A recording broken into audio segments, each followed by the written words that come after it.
हमारा सत्र चला, उसमें 9 बजे के सत्र में भारत में सफाई कर्मी जातियों का राष्ट्रीय स्तर का संगठन निर्माण किए बगैर उनकी समस्याओं का समाधान संभव नहीं है। एक मंथन आंदोलन के बढ़ते हुए कारवां को, दूसरा विषय आंदोलन के बढ़ते हुए कारवां को देखते हुए नेतृत्व और संगठन की सुरक्षा करने हेतु बीवीएफ की महत्वपूर्ण भूमिका और अभी जो हमारे 11 बजे से 2 बजे तक का जो सत्र है उसमें जो 2 विषय है, कहीं घुमंतु जाति का केंद्र और राज्य के आरक्षण सूची में अलग अलग वर्गीकरण करके नाम निर्देश करना, शासक जाति के लोगों की घुमंतु जमाती के साथ धोखेबाजी, एक गंभीर मंथन।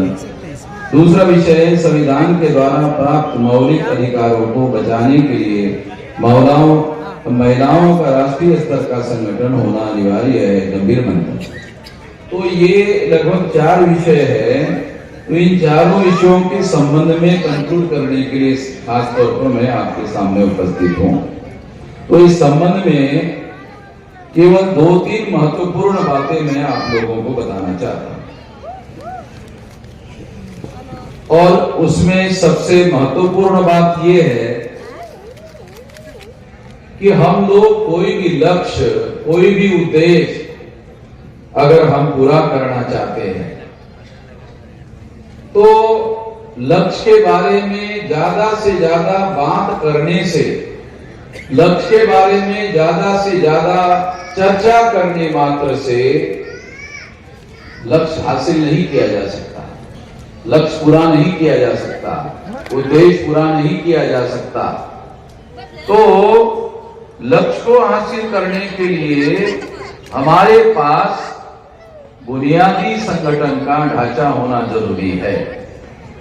और इस संबंध में हमारे पास राष्ट्रीय स्तर का बामसेफ का बुनियादी ढांचा उपलब्ध है।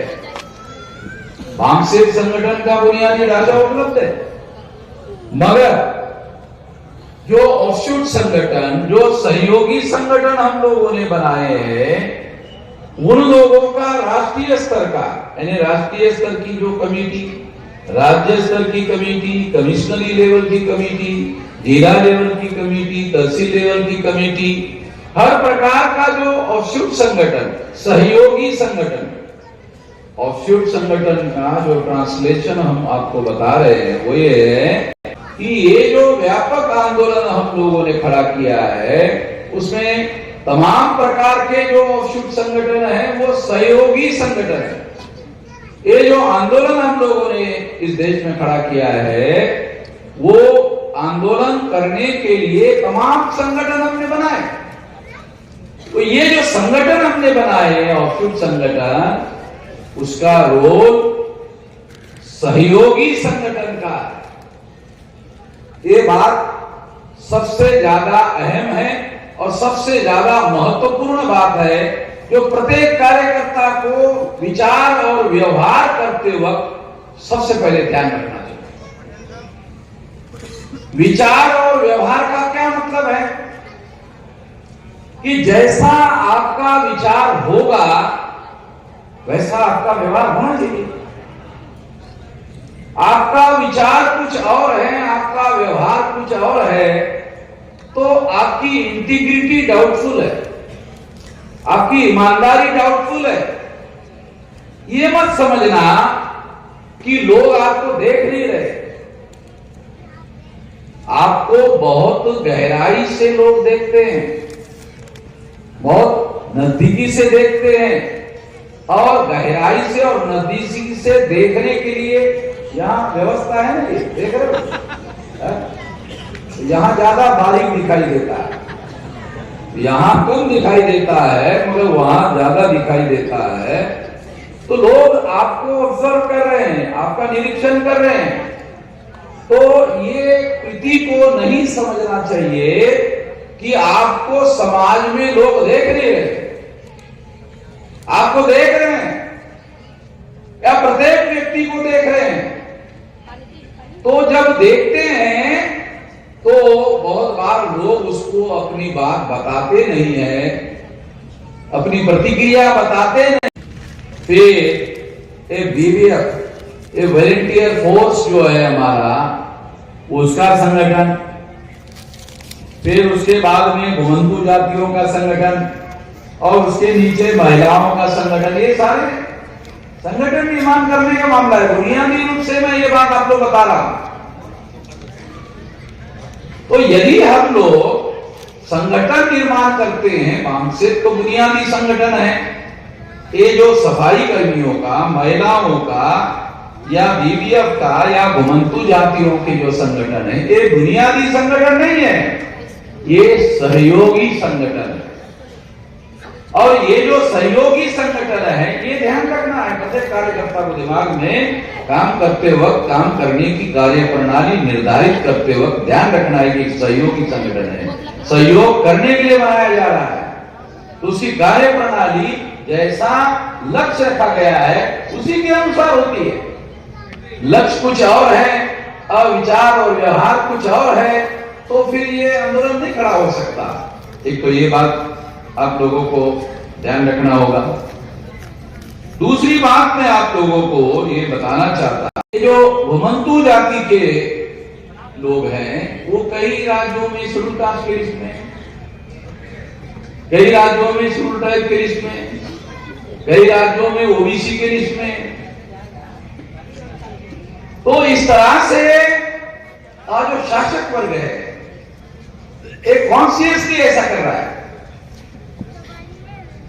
इसके पीछे इन लोगों का कोई राष्ट्रीय स्तर का संगठन नहीं होना चाहिए, ये लोग आपस में मिलने जुलने नहीं चाहिए, क्योंकि एक पहचान होती है, वो पहचान जो है वो आपको इकट्ठा लाने में बड़ा रोल प्ले करती है। जैसे शेड्यूल का एक पहचान है,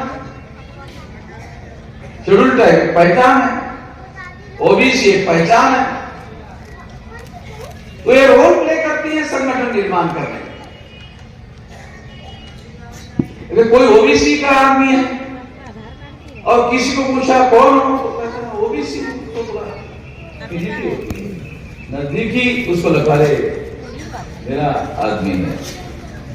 तो ये संगठन की जो भावना है, ये इस सामाजिक समूह के साथ जुड़ी हुई बात है।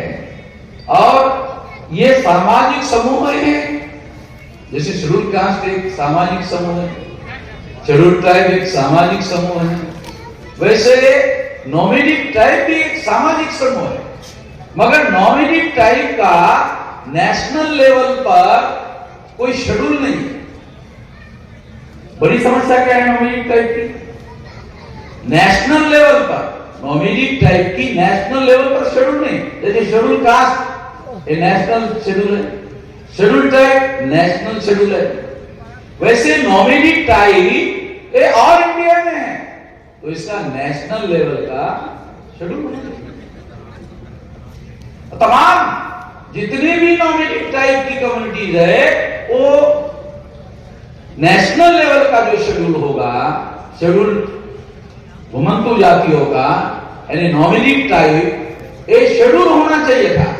इससे क्या होता, सारे देशभर में इन लोगों का एक संगठन अगर कोई बनाना चाहता है तो उनके लिए बाकायदा लोग उपलब्ध होते। क्यों? उसकी लिस्ट होती, उनके जातियों के नाम होते, वो कौन से जिले में निवास करते हैं, उनकी संख्या कौन से जिले में ज्यादा है, कौन से जिले में कम है, पता चलता सारा का सारा डाटा तैयार हो जाता। भारत सरकार के जनगणना के सेंसस में वो सारा का सारा नाम आता, और भारत सरकार के दस्तावेजों में रिकॉर्ड में सारी की सारी बातें होती। नहीं करने, नहीं होने, तो ये सारी बातें जो है ये बहुत महत्वपूर्ण बातें हैं, और जिसकी वजह से ये अलग अलग राज्यों में अलग अलग तरह का वर्गीकरण ये डिनाय करने, जस्टिस जो है, न्याय जो है, ये डिनाय करने का षड्यंत्र है। तो इसलिए मैं जिंदगी में मैं आपको बहुत एक खास बात रिपीटेडली मैं हर बार बताता हूं, क्योंकि ये बात जानना बहुत जरूरी है। कौन सी बात? कि हम अपने समस्याओं का रोना जितना ज्यादा रोते हैं, उस अनुपात में उसका समाधान करने वाला संगठन निर्माण करने के लिए उतनी ऊर्जा लगाते नहीं। रोना समस्याओं का बहुत रोते रहते हैं, मगर उसका समाधान संगठन से होगा। आज तक हमारे लोगों ने क्या क्या सोचा कि कांग्रेस कर देगी, हमारे लोगों ने सोचा कांग्रेस कर देगी, फिर कांग्रेस ने धोखा किया, बीजेपी कर देगी। हमारे लोगों ने ये सोचा अभी कांग्रेस ने नहीं किया तो बीजेपी कर देगी। बीजेपी भी उसी समाज और समूह के लोग हैं जो हजारों सालों से इस देश में शोषण कर रहे हैं। वो लोग तो हमारी समस्याओं का समाधान नहीं करेंगे, वो तो समस्याओं का निर्माण करने वाले लोग हैं। जो हम लोगों की समस्याएं हैं देश में, उन्होंने तो निर्माण किए हुए है, वो समस्याओं का समाधान करने वाले नहीं है। तो मगर हमारे लोग जो है वो अब कहते कांग्रेस करेंगे तो बीजेपी करेंगे। तो इसमें एक कमी हमारे समाज के पढ़े लिखे लोगों की, वो क्या है, क्या हम पढ़े लिखे लोगों ने समाज के सामने कोई विकल्प खड़ा करके दिया? ये है ना हमारी कमी, हमारे पढ़े लिखे लोगों की क्या कमी है? क्योंकि संगठन निर्माण करना ये अनपढ़ लोगों का काम नहीं है। संगठन निर्माण करना ये अनपढ़ लोगों का काम नहीं है, ये पढ़े लिखे लोगों का काम है। क्योंकि संगठन निर्माण करने के लिए आपके पास ऑब्जेक्टिव चाहिए, आपके पास आइडियोलॉजी चाहिए, आपके पास कार्यक्रम चाहिए, आपके पास नेतृत्व करने वाला व्यक्ति चाहिए। वही नेतृत्व करने वाला व्यक्ति अगर मान लो राष्ट्रीय स्तर पर नेतृत्व करने वाला हो तो उस लेवल का एजुकेशन करना, संगठन निर्माण करना ये अनपढ़ लोगों का काम नहीं है। संगठन निर्माण करना ये अनपढ़ लोगों का काम नहीं है, ये पढ़े लिखे लोगों का काम है। क्योंकि संगठन निर्माण करने के लिए आपके पास ऑब्जेक्टिव चाहिए, आपके पास आइडियोलॉजी चाहिए, आपके पास कार्यक्रम चाहिए, आपके पास नेतृत्व करने वाला व्यक्ति चाहिए। वही नेतृत्व करने वाला व्यक्ति अगर मान लो राष्ट्रीय स्तर पर नेतृत्व करने वाला हो तो उस लेवल का एजुकेशन चाहिए, उस तरह का दिमाग चाहिए, उस तरह का उसके पास में प्रोजेक्शन करने वाला दिमाग चाहिए। ये सारी बातें हो तो वो कर सकता है, कोई भी नहीं कर सकता। तो हम अगर पढ़े लिखे लोग हैं तो हमारी जिम्मेदारी बनती है कि हमने समाज के सामने विकल्प खड़ा करके देना चाहिए। अगर हमने विकल्प खड़ा नहीं किया तो लोगों ने कांग्रेस को विकल्प माना, कांग्रेस फेल हो गई तो कांग्रेस की जगह बीजेपी को विकल्प माना, क्योंकि हमने तो कोई विकल्प बनाकर नहीं दिया। हमको समाज के सामने विकल्प बनाकर पेश करना चाहिए, और जितना विकल्प हमने अभी पेश किया और जो लोग हमारे संपर्क में आए, जो लोग हमारे कांटेक्ट में आए, संपर्क में आए, संवाद की प्रक्रिया के अधीन आए, और जिन्होंने भी हम लोगों को देखा, सुना, समझा, फिर नहीं जाते, फिर इधर ही रहे, फिर इधर ही रहेगा, आएगा। और अगर मान लो जाएगा भी, कौन सी जातियां है, शेड्यूल ट्राइब की कौन सी जातियां है, नॉमिनेटेड ट्राइब की कौन सी जातियां है, ओबीसी की कौन सी जातियां है, एमबीसी की कौन सी जातियां है, ये होनी चाहिए। जब ऐसा होगा तब जाकर के एक काम आप लोग कर रहे हो ऐसा होना जाएगा। केवल आपको राष्ट्रीय अधिवेशन आने के दौरान आपको फंड कलेक्ट करने के लिए दिया गया, आपने फंड कलेक्ट किया, ये काम दूसरे तीसरे नंबर का काम है। पहले नंबर का काम जो हमारे कार्यकर्ताओं का है वो है विचारधारा का प्रचार प्रसार करना, विचारधारा का प्रचार प्रसार करना। प्रचार करने का क्या अर्थ है? एक बात बार बार कहने का मतलब है प्रचार करना। प्रसार करने का मतलब क्या है? अपने लोकेलिटी से बाहर जाकर विचार का प्रचार करना, तो प्रसार करना। शब्दों के अर्थ उस हिसाब से काम करना होगा। तो इससे क्या होगा?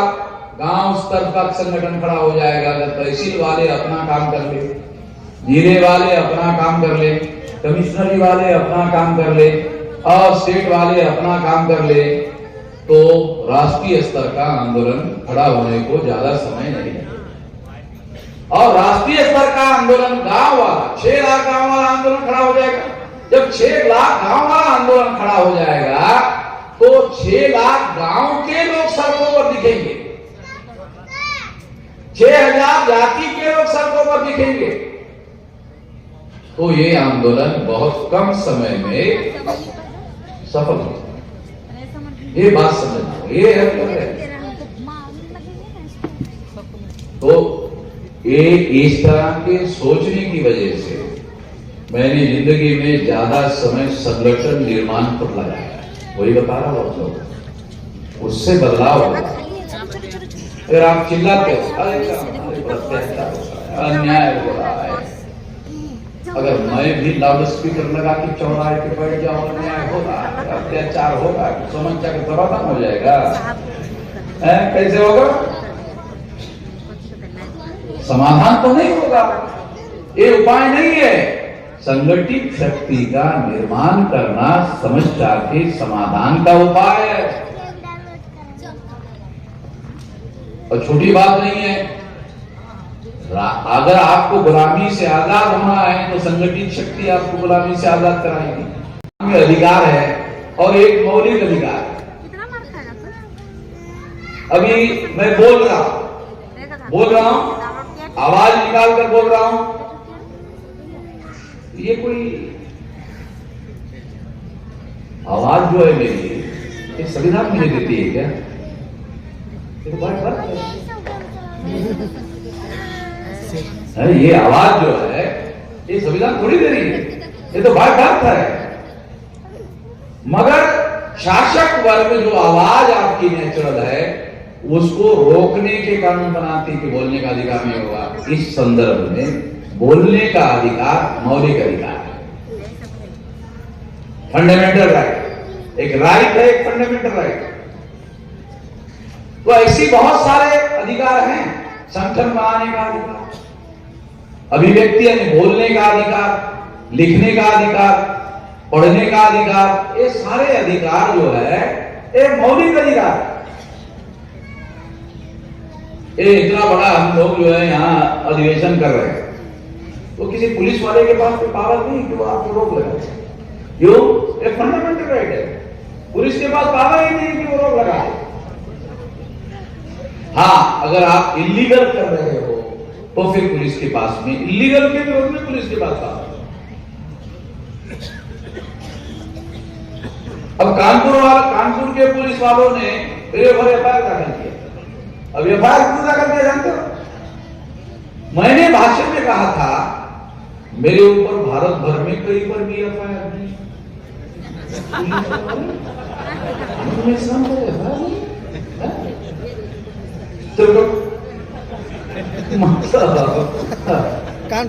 कानपुर के पुलिस वालों ने मेरे ऊपर एफआईआर कर दिया। मुझे बोल रहा है कि एफआईआर ऐसा कैसा नहीं था भाई, जिसको एफआईआर ही नहीं तो एफआईआर कर दिया। एफआईआर करने के बाद किसी ने पुलिस वालों को पूछा, उस दिन मोहम्मद मिश्रा कानपुर में था क्या? नहीं था क्या? पुलिस वाले पूछ रहे नहीं था क्या? नहीं, हमें पता नहीं, मगर आपने एफआईआर किया तो आपको पता होना चाहिए। मोहम्मद मिश्रा कानपुर में उस दिन था क्या?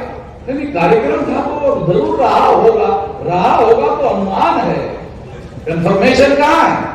मैं तो लक्ष्य में था। मैं वहां से जानकारी ले रहा था तो इसलिए वहां मैं था ही नहीं। तो वो पुलिस वाले जो है वो एक नया काम से बना है। आप लोगों को बात समझा रहा हूं। फिर वो जाएगा भी तो काम से है। ये समस्या है, बहुत सारे लोग हैं ऐसे। तो बामसेप के नाम में एक विकल्प है क्योंकि ये आसानी से एस्टैब्लिश नहीं हुआ, ये एस्टैब्लिश है। तो इसलिए ये बात ध्यान में रखते हुए हम लोगों को काम करना चाहिए। प्रत्येक कार्यकर्ता संगठन निर्माण की ये प्रक्रिया को हम आपको बार बार समझा रहे हैं। तो इसलिए समझा रहे हैं कि जो काम मैं राष्ट्रीय स्तर पर करके आपको बता रहा हूं और साल में हर साल बताता हूं कि देखो ज्यादा नहीं तो इंच पर बढ़ गया, ज्यादा नहीं इंच पर बढ़ गया, यानी पीछे नहीं आ रहे, इंच पर बढ़ गया। तोड़ने की कोशिश करने वाले लोग तमाम होने के बावजूद भी हम आगे ही बढ़ रहे हैं, पीछे नहीं जा रहे हैं। तो ये अगर मैं लोगों को विश्लेषण करके समझाऊं कि हम बढ़ गए, लोग मानते नहीं है। तो हमारे लोग बहुत होशियार लोग मानते नहीं है। वो जब आंखों से देखते हैं तब मान सी आदमी जो देखता है वो यकीन करता है। तो इसलिए हम साल में इकट्ठा आते हैं, इकट्ठा लाते हैं और कहते हैं देख लो, अपनी आंखों से देखो। हम आपको कह रहे हैं मगर अपनी आंखों से देख लो। अब जो वो खुद ही अपनी आंखों से देख लेता है तो अपनी तसल्ली कर ले, बोलता नहीं मगर तसल्ली कर ले, हाँ बराबर बराबर। तो ये बात मैं आप लोगों को समझा रहा हूं, ये बात समझना बहुत जरूरी है प्रत्येक कार्यकर्ता को। इसलिए जो राष्ट्रीय स्तर पर हम कर रहे हैं वो आप लोगों को तहसील स्तर पर संगठन बनाने पर ज्यादा जोर लगाना चाहिए। तमाम प्रकार के जो सामाजिक समूह है उन सारे सामाजिक समूहों का संगठन बनाने पर जोर लगाना चाहिए। जो काम हम कर रहे हैं, करके दिखा रहे हैं, वो उसके लिए आपको अपने तहसील में, अपने जिले में, अपने कमिश्नरी में और टारगेट बनाकर देखो। जो लोग जिंदगी में टारगेट बनकर काम नहीं करते हैं वो कभी सफल नहीं होते। टारगेट बनाकर काम करो, यानी साल का टारगेट होना चाहिए। साल के टारगेट को आपको हफ्ते में डिवाइड करना चाहिए।